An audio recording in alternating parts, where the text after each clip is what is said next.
What's up mga katuka? It's VLA Game Farm Vlog and welcome back to our YouTube channel.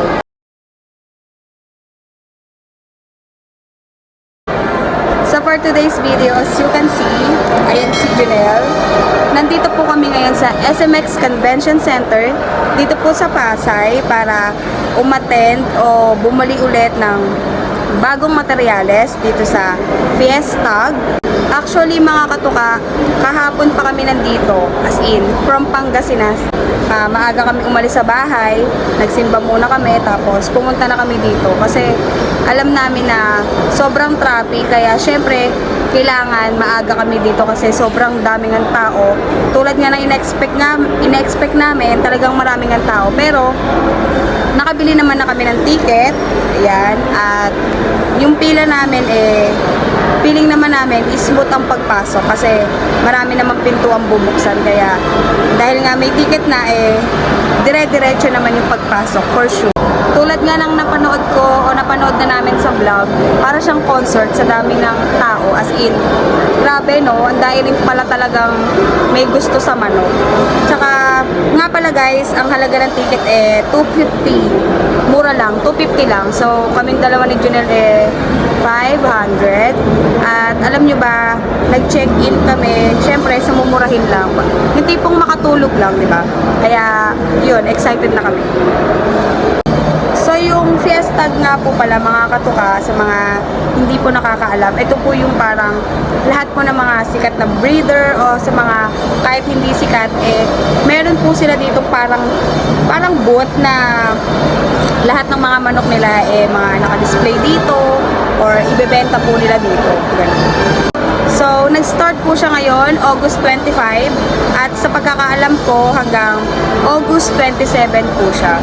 Pero syempre, ngayon po tayo pumunta sa first day para mga makita nating manok o yung mga pagpipilian nating manok mga fresh, or para malay mo makita natin yung mga ibang mga breeder na kilala natin. Syempre, baka mamaya sa second day o third day, alam nyo yun, baka mamaya kung ano-anong manok na lang, di ba, yung mga mapagpilian. At syempre, baka mamaya wala na yung mga may-ari, yung mga tao na lang nila yung nandito.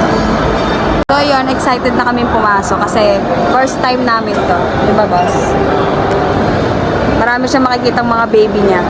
At syempre, yung mga kilala at mga sikat na breeder na makikita natin palagi sa Facebook at sa vlog. So ayan si Junel, hi! Ayan mga mamaya na kami makikisabay.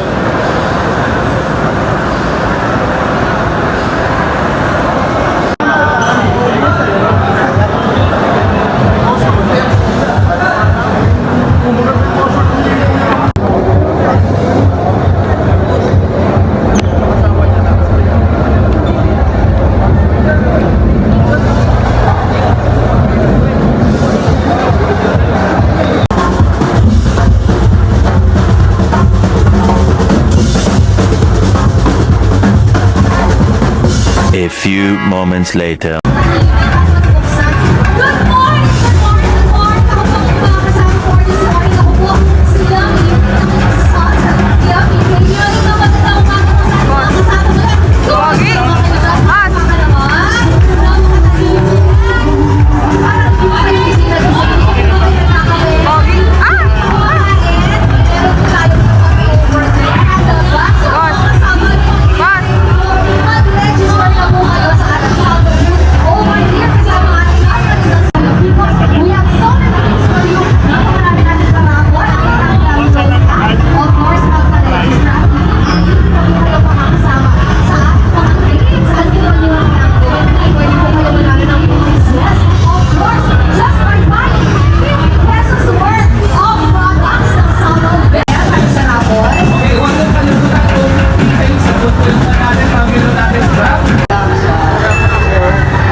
Ang free range ang usapan nila.